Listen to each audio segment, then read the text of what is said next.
Good morning everyone. So I'm Dr.Ajay. So நம்ம நிறைய இடத்துல டயாலிசிஸ் நடக்குது சென்னையில். ஸோ பட் ஆனால் நம்ம சென்டரில் மட்டும்தான் டயாலிசிஸ் சப்போர்ட் குரூப்னு நடத்துகிறோம். ஸோ யூஸ்வலாக டயாலிசிஸ் வராங்க போகிறாங்க அப்படின்னு இல்லாமல் ஒரு மாதம் இல்லை 2 months ஒன்ஸ் 3 months ஒன்ஸ் வந்து யூஸ்வலாக வந்து ஒரு சப்போர்ட் குரூப் மாதிரி பண்ணுறோம். ஸோ இந்த டைம் இன்னொரு இனிஷியேட்டிவாக வந்து வி ஹவ் ஸ்டார்ட் ஜென்ரல் பப்ளிக்கும் கூப்பிட்ருக்கோம் ஒரு அவேர்னஸ்க்காக. ஸோ இந்த நியூட்ரிஷன் டேங்கிற ஒரு ஸ்பெஷல் ஈவெண்ட்காக வந்து we have call general public also here. மேஜராக வந்து நம்ம ரீனல் டயட் பற்றி we have got to give an awareness. And இந்த இதுலேயே வந்து வி ஹவ் ஸ்டார்ட் இந்த போன் டென்சிட்டி பற்றியும் arrange to do. So bone டென்சிட்டினா பேசிக்காக வந்து ஒரு 60 years or 70 yearsக்கு மேலே வந்து எல்லாருக்குமே போன் வீக் ஆகிடும். ஸோ ஃபீமேல்ஸ்க்கு பார்த்திங்கன்னா இந்த மெனோபாஸ்க்கு அப்புறம் வந்து இந்த ஹார்மோனல் சேஞ்ச்னாலையும் இருக்கும். மேல்ஸ்க்கு பார்த்திங்கன்னா ஒரு 60 yearsக்கு மேலேயும் எல்லாருக்குமே அந்த ஹார்மோனல் சேஞ்ச்னால வந்து போன் கொஞ்சம் வீக் ஆகிடும். போன் வீக் ஆகுறதுனால இந்த ஆஸ்டியோபோரோசிஸ் சொல்கிற டிசீஸ் வர்றதுனால ஸோ இந்த போன் டென்சிட்டி வந்து majorly finds whether you have bone how's your bone density and majorly உங்களுக்கு இந்த osteoporosis இருக்கா இல்லையாங்கிறத பார்க்குறது இந்த மெயினாக பார்க்குறது. So let's go into the topic today. So renal diet. So renal டயட்ங்கிற போது பார்த்தீங்கன்னா ஓபிக்கு நம்ம பேஷண்ட்ஸ் பார்க்குறோம். ஸோ கிட்னி டிசீஸ் வந்தோடனே முதல்ல எல்லாருக்கும் வருது என்ன சாப்பிடலாம் என்ன சாப்பிடக்கூடாது எப்படி என்ன சாப்பிடணும். ஸோ எல்லாருக்கும் பெரிய டவுட்டே அதுதான்.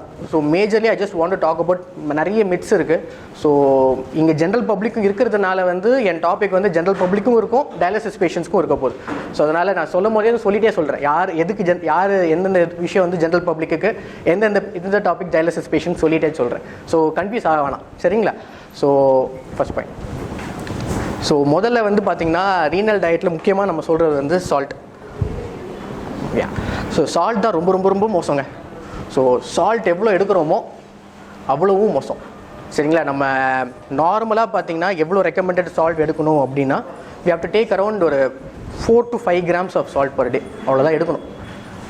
4-5 கிராம் அப்படின்னா நம்ம வந்து ஒரு சிட்டிக்கை வச்சுப்போமே அது 1 கிராம்னு வச்சுக்கிட்டோன்னா 5 சிட்டிக்கை எடுக்கலாம் சரிங்களா. ஆனால் எவ்வளோ எடுக்கிறோம் அப்படின்னு பார்த்தா நம்ம சவுத் இந்தியன் டயட்டில் மட்டும் நம்ம வந்து we take around 8 to 9 grams of salt. இது நம்ம ரொட்டீனாக சவுத் இந்தியன் டயட்டில் நம்ம எடுக்கிறது. இதே இது ஃபாஸ்ட் ஃபுட் டயட்டுன்னு இருக்குல்ல. இப்போ நம்ம நிறைய ஃபாஸ்ட் ஃபுட் சாப்பிட்றோம் நிறைய ப்ரிசர்வ்ட் ஃபுட் சாப்பிட்றோம். அந்த மாதிரி சாப்பிடும்போது we take around 15 grams of சால்ட்னு சொல்கிறாங்க. ஏன்னா வந்து அந்த ஃபுட்டை ப்ரிசர்வ் பண்ணுறதுக்கு they use lot of preservative which is salt based which is sodium based. அதுக்கப்புறம் நம்ம வந்து டேஸ்ட்டுக்காக திருப்பி அதுக்கு மேலே சோடியம் பேஸ்ட் சால்ட் தான் போடுறோம். போடும்போது சோடியம் ரேஸ் ஆகி we go up to 15 grams of salt. So சரிங்க இவ்வளோ சால்ட் எடுக்கிறோமே இவ்வளோ மோசமான விஷயமா சால்ட் அப்படின்னு கேட்டிங்கன்னா ஆமாங்க. சால்ட் எடுத்தோம் ரொம்ப அதிகமாக எடுக்கிறோன்னா இட் டேமேஜஸ் இஸ் கிட்னி இன் ஒரு லாங் டேர்ம். ஏன்னா வந்து நம்ம கடவுள் உடம்பை படைக்கும் போது வந்து நீங்கள் உப்பு சாப்பிட்டு தான் வருவீங்க அப்படின்னு சொல்லிட்டு கடவுளுக்கு தெரியாது. ஸோ அதே மாதிரி வந்து உலகத்தில் இருக்க எந்த மிருகமும் சால்ட் சாப்பிட்றது கிடையாது. ஒரே மிருகம் சாப்பிட்றது தான் ஹியூமன்ஸ் மட்டும்தான். நம்ம தான் நாக்குக்காக உப்பு போட்டுக்கிறோம் கரெக்டுங்களா. ஸோ நம்ம உடம்பு வந்து ரொம்ப வருஷமாக இருக்குது. கடந்த ஒரு 2000 வருஷமாக தான் உப்புங்கிற ஒரு விஷயம் உள்ளே வந்திருக்கு. ஸோ நம்ம கிட்னி எப்படின்னா பார்த்தீங்கன்னா வந்து நீங்கள் உப்பே இல்லாமல் 0 சால்ட் டயட்டில் இருந்தால் கூட இட் கேன் அந்த அந்த அந்த சாப்பாட்டில் இருக்க உப்பு வச்சுட்டே வந்து அந்த உப்பை கன்சர்வ் பண்ணிக்கிற அளவுக்கு அதுக்கு ஸ்ட்ரென்த் உண்டு. பட் ஆனால் வந்து நம்ம பிறந்ததுலேருந்தே கொஞ்சம் கொஞ்சமாக உப்பு சாப்பிட்டுக்கிட்டே வந்துகிட்டு இருக்கோம். சரி உப்பு சாப்பிட்றது என்ன ஆகும் அப்படின்னா கிட்னி டேமேஜ் ஆகணும். ஒரு பாயிண்ட் ஆஃப் டைமில் பார்த்தீங்கன்னா உங்களுக்கு வந்து பிபி வர வாய்ப்புகள் ரொம்ப அதிகம். முக்கியமாக பிபி வர வாய்ப்புகள் ரொம்ப அதிகம். சுகர் வர வாய்ப்புகள் ரொம்ப அதிகம். ஸோ அதே மாதிரி பார்த்தீங்கன்னா இது ரெண்டுமே இருந்துச்சுனாலே உங்களுக்கு ஃப்ரீயாக வந்து 2 வாங்கினா 1 ஃப்ரீ மாதிரி கிட்னி டிசீஸ் வந்துடும். ஸோ சுகரும் பிபி இருந்துச்சுன்னா அடுத்து 3வது வந்துடும். ஸோ முக்கியமான விஷயம் அதுதான். So as a said before world recommends பண்ணுறது வந்து 5 grams of salt per day. So salt பார்த்தீங்கன்னா வந்து அதுலேருந்து 2 grams ஆஃப் சோடியம் இருக்கும். ஸோ சால்ட்டுங்கிறது sodium chloride. So we can take around 4 to 5 grams of salt which is WHO recommended. But நம்ம Indians வந்து we take around 8 to 10 grams. This is ஒரு fast ஃபுட்டில் சாப்பிடாதவங்க எடுக்கிறது. ஃபாஸ்ட் ஃபுட்டில் சாப்பிட்றாங்க நிறைய இந்த ஜங்க் ஃபுட்ஸ் சிப்ஸில் சாப்பிட்றாங்க நிறைய இந்த கேண்ட் ஐட்டம் சாப்பிட்றாங்க அப்படின்னா it goes up to 15-20 grams also. So ஏன்னா இந்த ப்ரிசர்வேட்டிவ்ஸ் இருக்க ப்ரிசர்வேட்டிவ்ஸ் எல்லாமே சோடியம் பேஸ்ட் ஆக மேலே போட்டுக்கிட்டே இருக்கும் உங்களுக்கு. ஸோ அதனால் முடிஞ்ச அளவுக்கு first thing we all have to know வந்து பார்த்திங்கன்னா சால்ட்டை கம்மி பண்ணணும். ஆஸ் வி ஸ்டார்ட் அட்லீஸ்ட் ஒரு நார்மல் பப்ளிக்காக இருக்கட்டும் டயாலிசிஸ் பேஷண்ட்டாக இருக்கட்டும் யாராக இருந்தாலும் சால்ட்டை கம்மி பண்ணோன்னா பாதி பிரச்சனை சரியாகும். ஏன் டயாலிசிஸ் பேஷண்ட் சால்ட் கம்மி பண்ணோன்னா நீங்கள் சால்ட் நிறைய எடுக்கும் போது வாட்டர் சேர்ந்துக்கும் உடம்புல. ஏன்னா சால்ட் உடம்பு நீங்கள் நிறைய எடுக்கும் போது வந்து 1 gram salt will preserve lot of water இந்த பாடி. நிறைய தண்ணி சேரும் உடம்புல. நிறைய உப்பு எடுக்கும் போது நிறைய தண்ணி சேர்ந்துச்சுன்னா உங்களுக்கு மூச்சு வாங்கல் வரும், நிறைய மூச்சு வாங்கல் வரும். ஸோ நீங்கள் வெயிட்டும் பார்த்தீங்கன்னா நான் தண்ணியே 1 லிட்டர் தாங்க குடித்தேன் அப்படிம்பீங்க, கடைசி பார்த்தா 3 கிலோ வந்திருக்கும். எப்படின்னா உப்பு சேரும் போது நிறைய வந்து தண்ணி உரியற தன்மை உண்டு அதுக்கு. ஸோ அதனால் நிறைய உடம்புல தண்ணி சேர்ந்ததுனால உங்களுக்கு மூச்சு வாங்கல் வர அதிகம் சான்சஸ் இருக்குது. ஸோ அதனால் அதுவும் உப்பும் நம்ம கண்டிப்பாக கண்ட்ரோல் பண்ணணும். இதுதான் முக்கியமான விஷயம். ஸோ இது நீங்கள் வந்து கண்ட்ரோல் பண்ணிங்கனாலே பாதி பேருக்கு வந்து மூச்சு தரல் கொஞ்சம் கம்மியாகும். So as I said before, so சால்ட்னால இத்தனை விஷயம் நடக்கலாம். ஹார்ட் டிசீஸ் வரும், dementia, stroke, chronic kidney disease எல்லாமே வரலாம். ஸோ சால்ட் ரிலேட்டடாக இத்தனை டிசீஸ் வரும். ஸோ சால்ட் மட்டும் நம்ம டயட்டில் கம்மி பண்ணோன்னா we can avoid ourselves from lot of diseases in the world. சரிங்களா? ஸோ முக்கியமான விஷயம் அதுதான். Okay, water. So this is for the general public, ஃபஸ்ட்டே சொல்லிடுறேன். சரிங்களா? டயாலிசிஸ் பேஷண்ட்ஸ் கிடையாது இது. ஸோ வாட்டர் எவ்வளோ எடுக்கணும், ஒரு ஆள் வந்து ஒரு வெயிட்டுக்கு எவ்வளோ எடுக்கணும் அப்படின்னு பார்த்தீங்கன்னா it is around 40 to 50 ml per kg. So it's a very simple calculation. So if your 60 kg இருக்கீங்க அப்படின்னா 60 into 40 which is 2.5 liters ஒரு பேசிக்காக நம்ம எடுக்க சொல்லலாம். ஸோ இதான் this water doesn't only belong to plain water, all juices everything comes in to that place. சரிங்களா? So that is optimal water per kg that you have to take per day. So எவ்வளோ water எடுக்கணும், எனக்கு ஒரு நார்மலாக கிட்னியை protect பண்ணுறதுக்கு எவ்வளோ என்னால் ஒரு நார்மல் பப்ளிக்காக எவ்வளோ வாட்டர் எடுக்கணுங்கிறது it's very basic and simple calculation which every can எல்லாரும் பண்ண முடியாது. 3 liters எல்லாருமே எடுக்கணும் அப்படின்னு என்னால் சொல்ல முடியாது. It all depends upon your wait. So if you are 60 kg, the amount changes. If you are 90 kg, the amount changes. So depending upon your weight, you have to take water. ஓகேங்களா? And so water எடுக்கிறதுனால எல்லாருக்குமே தெரியும் என்னெல்லாம் what are the good benefits of taking water அப்படின்னு. நிறைய வாட்டர் எடுக்கும் போது தான் it is something like lubricate. உங்களுக்கு பிளட்டில் எல்லாமே almost our body is made up of 60 to 70% of water தான். செல்குள்ளேயும் வாட்டர் இருக்குது, செல் வெளியே இருக்க பிளட்லேயும் வாட்டர் தான் இருக்குது, எல்லா இடத்துலையுமே நமக்கு வாட்டர் தான். ஸோ வாட்டர் கம்மியாக வந்து நிறைய ப்ராப்ளம்ஸ் ஜெனரலுக்கு வர ஆரம்பிக்கும். சரிங்களா? Next. So this is for dialysis patient. நம்ம யூஸ்வலாக வந்து வாட்டர் கம்மி பண்ண தான் சொல்லுவோம். டயாலிசிஸ் பேஷண்ட்ஸாக இருக்கட்டும், எனி பேஷண்ட்டுக்கு வாட்டர் கம்மி பண்ண சொல்லுவோம். And water and salt has to be reduced.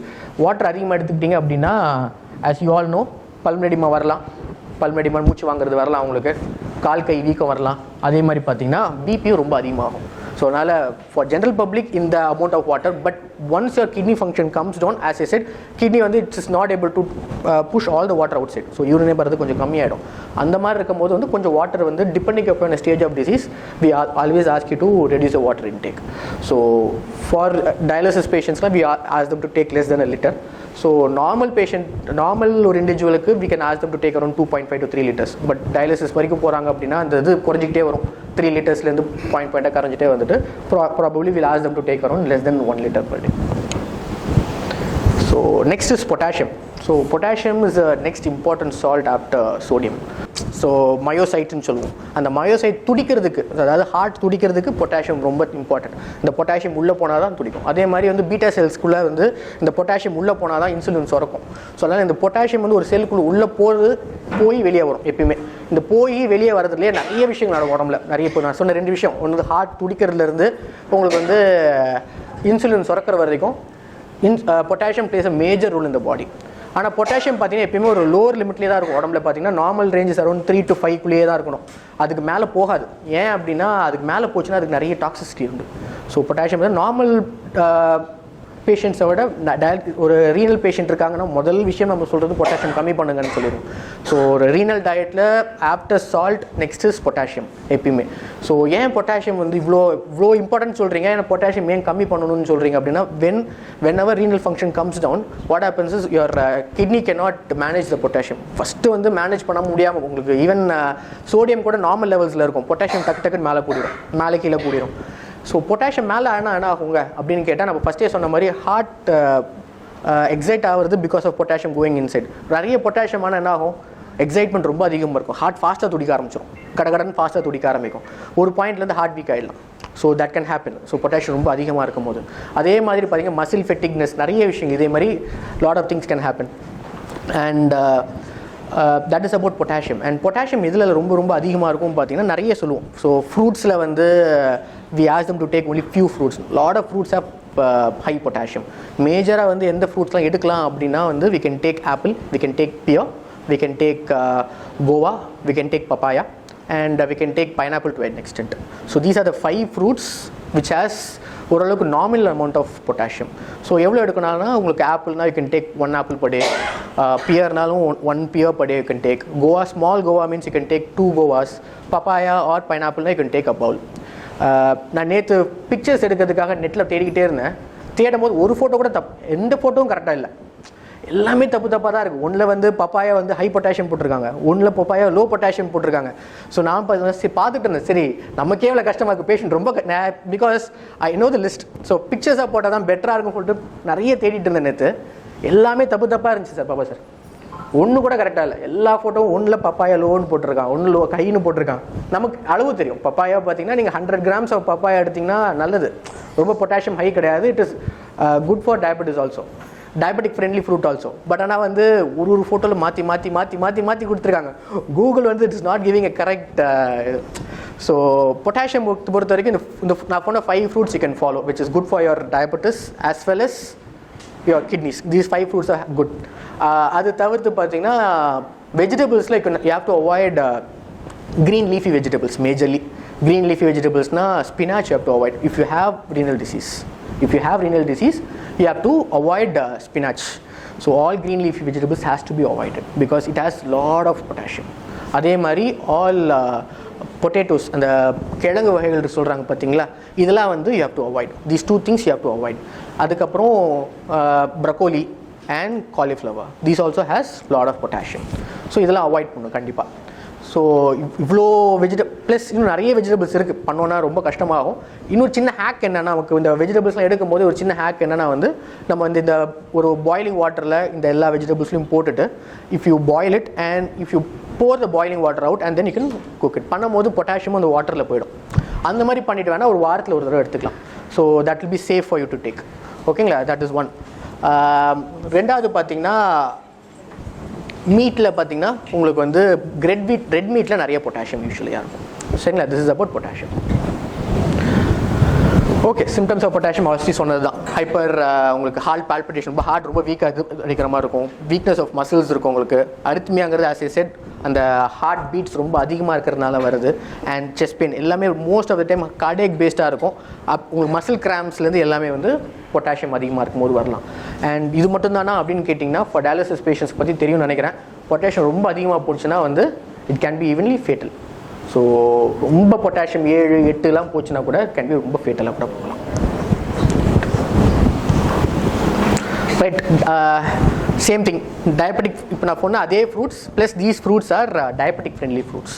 So உங்களுக்கு கிவிலேருந்து பெரிஸ் எல்லாமே எடுத்துக்கலாம். Berries, apricot, pears, apple, star fruit இது இல்லைனா இல்லாமல் வந்து you can take papaya as well as pineapple. Right. So அடுத்தது இதுக்கப்புறம் நம்ம பொட்டாசியம் பற்றி பேசணும், சோடியம் அண்ட் இது பற்றி பேசின பிறகு next most important thing is phosphorus. So phosphorus வந்து most of the time it is in animal based ப்ராடக்ட்ஸில் தான் பாஸ்பரஸ் இருக்கும். ஸோ பாஸ்பரஸ் ஏன் ரொம்ப இம்பார்ட்டன்ட்னா it is most important for your bones. So போன்ஸுக்கு ரொம்ப ரொம்ப இம்பார்ட்டன்ட். ஸோ போன் ஸ்ட்ரென்த்துக்கு மோஸ்ட் இம்பார்ட்டன்ட். எல்லாருக்கும் கால்சியம்னா போன் அப்படின்னு எல்லாருக்குமே தெரியும். நம்ம எல்லாருக்குமே வந்து சின்ன வயசுலேருந்து பால் நிறைய குடித்தா நமக்கு போன் ஸ்ட்ராங் ஆகும்னு எல்லாரும் சொல்லுவாங்க. பட் பாஸ்பரஸ் பற்றி யாருமே இதுக்கு சொல்லவே மாட்டாங்க. Phosphorus very very important for your bones. So கால்சியமும் பாஸ்பரஸ் சேர்ந்து இருக்கிறது தான் போனில் இருக்கும் உங்களுக்கு. So the hormone which is called parathyroid hormone ஒன்று இருக்குது நமக்கு. So this hormone acts through the maintenance of phosphorus and calcium. So calcium கூடணும். ஸோ இந்த பாஸ்பரஸ் வச்சும் நமக்கு ரொம்ப இம்பார்ட்டன்ட். ஸோ பாஸ்பரஸ் மோஸ்ட்டாக பார்த்தீங்கன்னா நம்ம இந்த டயட்டில் இருக்கும். உங்களுக்கு milk, all year non veg items எல்லாத்துலேயுமே இருக்கும். நான்வெஜ்ஜில் மேஜராக பார்த்தீங்கன்னா ரெட் மீட்டில் இருக்கும் உங்களுக்கு. அண்ட் வெஜிடேரியன் டயட்டில் பார்த்தீங்கன்னா மேஜராக மில்க் அண்ட் காட்டேஜ் சீஸில் இருக்கும் உங்களுக்கு. ஓகேங்களா, ரைட். ஸோ பாஸ்பரஸ் ரொம்ப அதிகமாக எடுத்தோம் அப்படின்னா ரீனல் பேஷண்ட்ஸுக்கு கொஞ்சம் அவாய்ட் பண்ண சொல்லுவோம். ஏன்னா வந்து பாஸ்பரஸ் ரொம்ப அதிகமாக எடுக்கும்போது பார்த்தீங்கன்னா ரீனல் அவங்களுக்கு கம்மியாக எடுத்தாலும் பிரச்சனை, ரொம்ப அதிகமாக எடுக்கிறாங்க அப்படின்னாலும் உங்களுக்கு வந்து போன் டிசீஸ் வரும், ரீனல் பேஷண்ட்ஸுக்கு வரும். நெக்ஸ்ட் லாஸ்ட்டாக வந்து will talk about uric acid. So uric acid தெரியும்னு நினைக்கிறேன் நிறைய பேர் இருக்கீங்க. யூரிக் ஆசிட் அண்ட் கவுட் பற்றி ஓரளவுக்கு எல்லாருக்குமே தெரியும். ஸோ எதில் மேஜராக இருக்கும் அப்படின்னா வந்து ஏரியேட்டட் ட்ரிங்க்ஸில் மேஜராக it is there. So aerated ட்ரிங்க்ஸில் இருக்கும். நான்வெஜ்ஜில் பார்த்தீங்கன்னா it is there in prawns, red மீட்டில் இருக்கும் உங்களுக்கு. எக்ஸ்லேயே பார்த்தீங்கன்னா எல்லோஸில் இருக்கும் நிறையா இருக்கும். And it is seen in green leafy வெஜிடபிள்ஸில் கொஞ்சம் வெஜிடபிள்ஸ்லேயும் இருக்கும், ரூட்ஸ்லேயும் கொஞ்சம் இருக்கும். ஸோ யூரிக் ஆசிட் வந்து யூஸ்வலாக வந்து டயாலிசிஸ் பேஷண்ட் பெருசாக சொல்ல மாட்டோம், but general public who have gout, majorly who have gout. So கவுட்னா வாட் இஸ் கவுட் அப்படின்னு கேட்டிங்கன்னா வந்து யூரிக் ஆசிட் ரொம்ப நிறைய எடுக்கிறோம் அப்படின்னா sometimes what happens is it crystallizes, crystal ஃபார்முக்கு ஆகிட்டு போன் ஜாயிண்ட்குள்ளே போய்ட்டு அது கிறிஸ்டல் ஃபார்ம் மாதிரி உள்ளே போய் ஃபார்ம் ஆகிக்கும். ஸோ ஃபார்ம் ஆகிறதுனால ரொம்ப சிவியர் பெயின் வரும் அந்த பேஷண்ட்ஸ்க்கு. மேஜராக எங்கன்னா வந்து காலில் இருக்க கட்டை விரலில் தான் வரும், ரொம்ப அதிகமாக காலில் இருக்க கட்டல் விரல் வரும், அங்கே வீங்கிடுவாங்க, ரொம்ப சிவியராக, அதாவது நடக்க முடியாத அளவுக்கு ரொம்ப அதிகமாக சில பேருக்கு வரும். அந்த மாதிரி சுச்சுவேஷன் என்ன பண்ணோம்னா uric acid first will give some drugs to reduce the crystallization and then will ask them to prevent the further episodes. இதுக்கப்புறம் திருப்பி வரக்கூடாது இல்லைங்களா, அதுக்கு வந்து அந்த டயட்டில் கண்டிப்பாக லோ யூரிக் ஆசிட் டயட்டில் கண்டிப்பாக எடுக்க சொல்லுவோம். அதில் முக்கியமாக நம்ம சொல்கிறது பார்த்திங்கன்னா யூரிக் ஆசிட் ஹையாக இருக்கிறதுக்கு ப்ரான்ஸ் எடுக்காதீங்கன்னு சொல்லுவோம், அதுக்கப்புறம் ரெட் மீட் எடுக்க வேணான்னு சொல்லுவாங்க. And then will ask them to reduce spinach and இது சரிங்களா roots. Okay, right. As I said, the uric acid symptoms mostly பார்த்தீங்கன்னா அவங்க வந்து இந்த joint swelling, fatigue, painful joints இதெல்லாம் இருக்கும். Right. Next.